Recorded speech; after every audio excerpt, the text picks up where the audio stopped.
12월 6일 월요일 사사기 18장 21절로 31절 말씀. 그들이 돌이켜서 어린아이들과 가축과 값진 물건들을 앞세우고 길을 떠나더니 그들이 미가의 집을 멀리 떠난 때에 미가의 이웃집 사람들이 모여서 단 자손을 따라붙어서 단 자손을 부르는지라. 그들이 얼굴을 돌려 미가에게 이르되 내가 무슨 일로 이같이 모아가지고 왔느냐 하니 미가가 이르되 내가 만든 신들과 제사장을 빼앗아 갔으니 이제 내게 오히려 남은 것이 무엇이냐? 너희가 어찌하여 나더러 무슨 일이냐고 하느냐 하는지라. 단 자손이 그에게 이르되 내 목소리를 우리에게 들리게 하지 말라. 노한 자들이 너희를 쳐서 내 생명과 내 가족의 생명을 잃게 할까 하노라 하고 단 자손이 자기 길을 간지라. 미가가 단 자손이 자기보다 강한 것을 보고 돌이켜 집으로 돌아갔더라. 단 자손이 미가가 만든 것과 그 제사장을 취하여 라이스에 이르러 한가하고 걱정 없이 사는 백성을 만나 칼날로 그들을 치며 그 성읍을 불사르되 그들을 구원할 자가 없었으니 그 성읍이 베드르흡 가까운 골짜기에 있어서 시돈과 거리가 멀고 상종하는 사람도 없음이었더라. 단 자손이 성읍을 세우고 거기 거주하면서 이스라엘에게서 태어난 그들의 조상 단의 이름을 따라 그 성읍을 단이라 하니라. 그 성읍의 본 이름은 라이스였더라.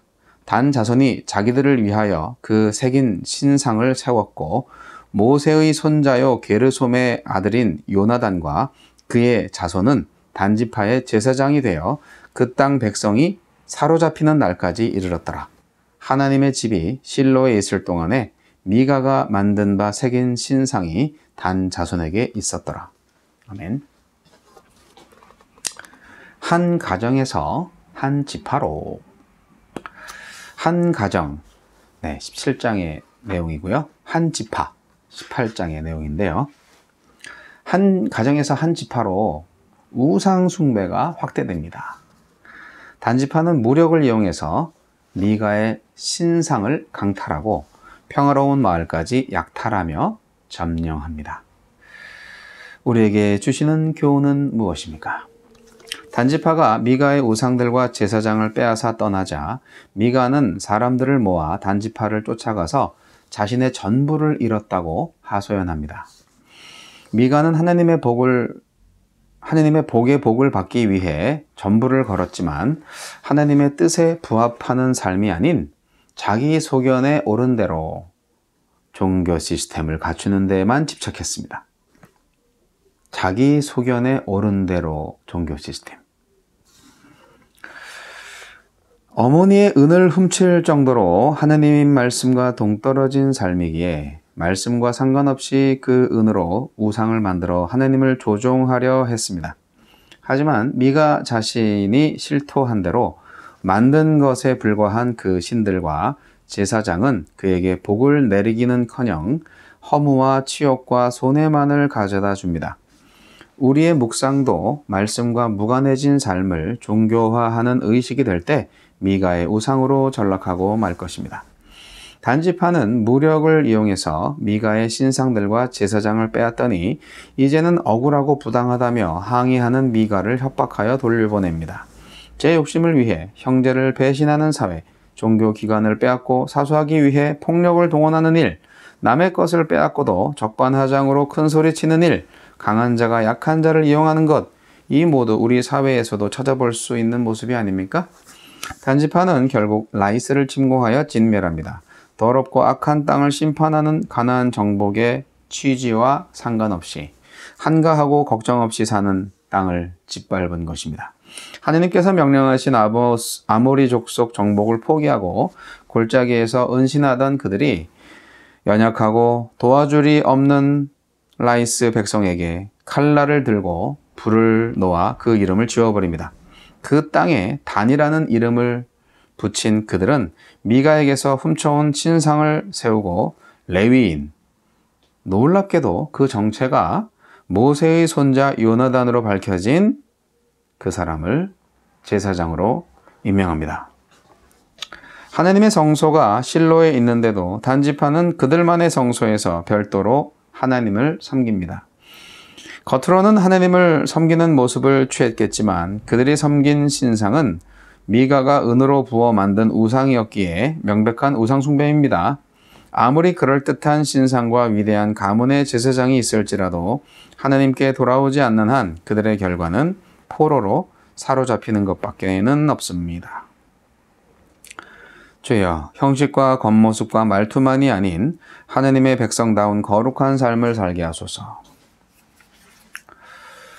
네, 오늘 말씀은 어제 주일 설교 내용의 일부입니다. 어제 주일 설교 내용이 오늘 말씀까지 내용을 설교 내용으로 했어요. 그래서 이제 오늘 말씀은 어제 주일 설교 말씀 내용의 일부, 그 디테일한 부분 속에서 그 끝부분에 대한 얘기를 이제 하게 되는데요. 저는 오늘 말씀을 통해 오늘날의 교회 현실을 바로 볼 수 있겠다 생각이 들고요. 그리고 아직도 이 상황이 계속되고 있다. 그래서 우리는 계속 망할 날만 기다리고 있는 건 아닌가. 그래서 섬뜩해지는 거죠. 오늘 본문 말씀에서는 사로잡힐 때까지라고 되어 있잖아요. 그러니까 이거는 어떤 다른 민족이 쳐들어와서 포로로 잡아가는 바로 그때를 말하는 것이죠. 사사기가 언제 기록되었는지 자세히는 알 수 없지만 과거의 역사를 지금 기록하고 있는 것이죠. 이 사사기를 기록했던 그때가 언제인지 아이러니하죠. 아이러니하다기보다는 인과응보죠. 네, 인과응보예요. 우상숭배가 이처럼 무섭다는 것을 우리는 알게 됩니다. 그리고 우상숭배하는 사람들이 형식을 되게 좋아하는구나, 그런 것도 알게 됩니다. 저는 의식주의에 대해서 좀 부정적입니다. 형식을 굉장히 중요하게 생각하는 분들이 있어요. 저는 너무 자유로워서 문제다라는 평가를 좀 받기도 해요. 너무 자유롭다, 자유분방하다. 근데 저는 형식이 가지고 있는 위험성에 대해서 그래도 좀 알 필요가 있다. 저는 그렇게 생각을 하는데요. 보세요. 우상숭배하는 사람들은 굉장히 형식적이에요. 얼마나 그 예배 의식이 제대로 갖춰져 있는지 몰라요. 신당이 있고 신상이 있고 에봇이 있고 뭐 모든 게 다 있어요. 그런 게 잘 갖춰지고 우리가 정말 예배 의식을 잘 만들어야 잘 될 것 같아요. 예. 그게 이제 일반적으로 종교심을 가진 사람들의 특징이죠. 예를 잘 갖춰서 해야 돼요. 그러니까 예배를 위해서 옷도 잘 차려입고, 그리고 예배를 인도하는 사람들은 거기에 맞는 옷을 입죠. 무당도 똑같잖아요. 무당도 무당 옷이 따로 있잖아요. 예, 방울 달리고 막. 그 방울 달린 게 꼭 제사장, 우리 유대인 제사장이랑 좀 비슷한가? 여하튼 악귀를 쫓아내는 그런 여러 가지 상징성들이 있는 옷을 입었죠, 무당이. 그런데 신약교회 시대는요, 의식이 없었던 시대예요. 이 사도행전에 나타난 초대교회의 상황을 보세요. 가정에서 모여서 찬미했어요. 말씀 나눴어요. 떡 먹었어요. 서로 사랑의 교제를 나눴어요. 기도했어요. 그리고 구제했어요. 모아서 어려운 사람들 나눠주고 도와주고 그랬어요.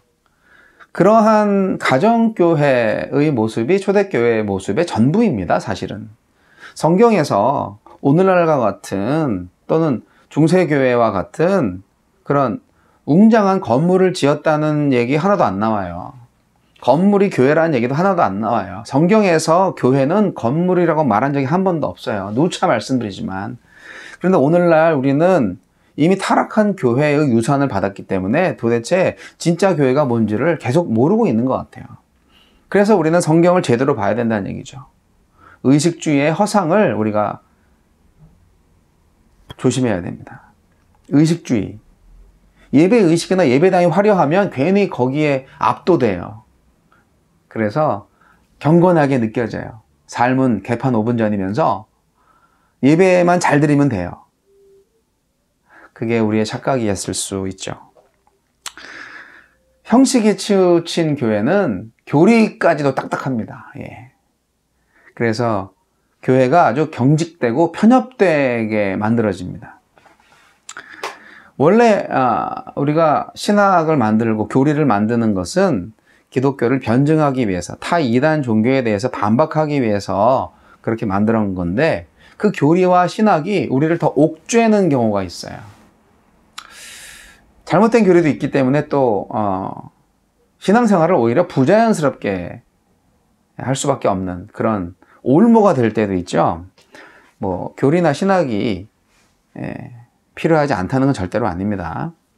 하지만 한번 제정된 교리가 교회의 절대 진리가 되고 그것이 의식화되면은요, 신앙의 생동감을 잃어버려요. 그래서 결국 나중에는 진짜 진리를 열심히 찾아야 되는데 그 진리를 찾지 못하게 되는 비극이 일어납니다. 그리고 의식을 중시하는 교회는요, 그 의식을 수행하는 사람이나 교리를 가르치는 사람들을 우상화할 위험이 있어요. 이렇게 멋진 예배당에서 이렇게 거룩한 예배를 인도하시는 저 목사님 정말 최고야. 하느님의 대리자야. 이렇게 생각할 수 있죠. 그래서 말씀의 사역자한테 의지를 해. 하나님을 믿고 하나님을 의지해야 되는데 말씀을 전하는 사람들을 실제로 믿고 그분을 의지하는 그런 오류를 범하게 됩니다. 오늘날 그래서 목사가 있어도 없어도 신앙생활은 똑바로 할 수 있는 거거든요. 우리는 하나님을 믿고 성령께서 우리를 인도하시기 때문에. 그런데 담임 목사가 있고 없고의 차이가 교회의 존폐 위기 운운하면서 막 그렇게 흥분하시는 분들 있는데요. 이게 다 성경의 진리와 교회의 본질을 이해하지 못한 결과입니다. 저도 과거에 그랬어요. 제대로 깨우치라 이 말이죠. 제 말씀은. 여러분, 하나님의 말씀은 살아있는 말씀이에요. 말씀이 살아있다는 것은 그 말씀대로 실천함으로써 이 생활에서 하나님의 말씀이 살아있는 모습을 보게 된다는 거예요. 그냥 책으로만, 말로만 있는 말씀은 죽어있는 말씀이에요. 이 말씀대로 실천이 되는 삶으로 나타나야 그게 살아있는 말씀이 되는 거예요. 하느님의 말씀은 그런 의미에서 살아있는 말씀이에요. 말씀이 발이 달려서 뭐 왔다 갔다 하는 그런 게 아니고, 그러니까 살아있는 하나님의 말씀은 우리 인간의 인생, 삶의 실천을 통해서 나타나게 돼 있어요. 근데 우리는 그걸 개념적으로만 생각하고 말로 고백하고 책으로 써서 문서에 남기고 그리고 뭐 예배당에서 예배 드리는 모습 사진 찍어서 올리고 뭐 이런 걸로 해서 우리의 신앙생활을 대체하는 경향이 있는 것 같기도 해서 오늘날 참 우리의 신앙생활이 정말 문제가 있다, 그렇게 생각을 합니다. 여러분, 우리의 유일한 절대자는 오직 하나님뿐입니다. 담임 목사를 무시하라는 얘기가 아니에요. 저도 무시당하고 싶지 않아요. 그러나 절대화시키는 오류를 범하시면 안 된다는 것이죠. 우상이에요, 그게. 담임 목사를 우상화시킨 거예요. 자, 오늘 말씀 보면 그래요. 단지파가 신상을 훔쳐갔죠. 예. 그래서 원래 주인이었던 미가가 막 쫓아가죠. 이웃들을 모아서 단지파를 쫓아가요. 그런데 뭐라고 막 하니까 그거 신상 내 전부야. 그걸 가져가면 어떻게 돌려줘. 그랬더니 그 단지파가, 야, 네가 뭔데 나한테 큰 소리야. 난 네 말 듣기 싫어 하면서 또 시위를 하는 거죠. 예. 적반하장이죠. 그래서 찍소리 못하고, 왜냐면 그쪽은 군대니까. 참 자기 집에서 먹고 마시고 대접까지 받은 이 나그네들, 그런데 이제는 나의 재산까지 가져가는 이 참 모렴치한 파렴치한 이 단지파. 할 수 없죠. 힘이 약하니까. 그래서 돌아가잖아요. 이 미가는요, 어머니한테 돈 훔쳐가지고 살았던 사람이잖아요. 그래서 어머니가 자기 위해서 우상 만들어줬잖아요. 그래서 그거를 이제 아주 신주단지죠, 뭐 한마디로. 그래서 그거를 믿고 그거를 잘 섬겨서 자기가 복을 받으려고 했는데 외려 그 신상 때문에 죽을 고비를 넘기고 있잖아요, 지금. 그 우상을 섬기면요, 죽어요. 자의로 만든 우상이잖아요. 자기가 만든 우상이잖아요. 그리고 자기가 자의로 세운 제사장이잖아요. 하나님이 세운 게 아니잖아요. 결국 뭐 어떻게 돼요? 이렇게 망하는 거죠. 그런데 보세요. 미가도 망하지만 이제 단지파도 망하게 돼 있어요. 예. 단지파는 참 비겁한 지파예요. 평화롭게 지내던 라이스를 그거 하나님께서 치라고 한 민족이 아니에요.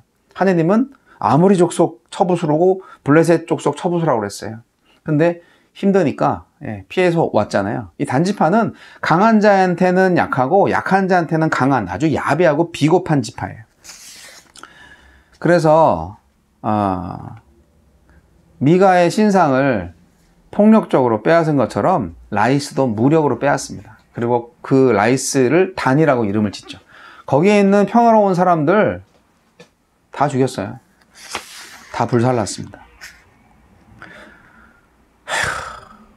하나님께서 약속하신 땅, 하나님께서 명하신 그 땅을 정복하지 못하고 하나님의 도우심을 믿지도 못하고 그래서 하나님의 도우심을 받지도 못하고 아모리 족속에게 막 쫓기더니 결국 여기 하나님 없이 자기 힘만으로 이길 수 있는 도시, 이 만만한 라이스만 짓밟고 있는 참으로 비겁한 지파, 비겁한 민족, 그리고 철저한 우상숭배, 신상숭배. 라이스를 정복한 단지파는 신상을 세우고 제사장을 세워요. 근데 재밌어요. 제사장이 누구라고요? 와우, 모세의 가문 출신으로 종교적 정당성을 최대한 확보한 거예요. 모세의 자손이야? 정통이네. 아유, 이 3대째, 4대째 목사님 가정의 목사님이세요. 네. 그거 아무 소용 없다는 거예요. 하나님이 세우지 않았으면 그 교회 담임 목사 될 자격이 없는 거예요. 하나님이 세우셔야죠. 그걸 누가 알겠어요? 하나님만 아시죠. 모세의 가문 출신인데 어떻게 해요? 여러분, 아무리 비슷해도요, 하나님이 세우시지 않으면 가짜예요. 저와 여러분의 교회에 가짜 목사가 있는지 잘 생각해 보세요. 누가 세운 건지, 하나님이 세운 건지, 아니면 사람이 세운 건지.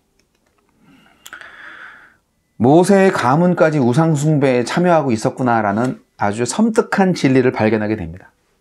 미가의 집에서 제사장으로 있던 걔가 얘인지 정확하진 않아요. 걔가 얘였다면 진짜 섬뜩하죠. 아, 걔가 걔였어? 아니, 얘가 요나단? 모세? 아니, 세상에. 모세의 가문이었단 말이야? 그렇지 않더라도 어쨌든 한 개인에게서 시작한 타락이 한 가정으로 이제 그것이 한 지파 전체로 확대되고 있는 이스라엘의 역사를 보면서 저는 오늘날 우리의 신앙생활 어때야 할지 반면 교사로 삼아야 된다 생각합니다.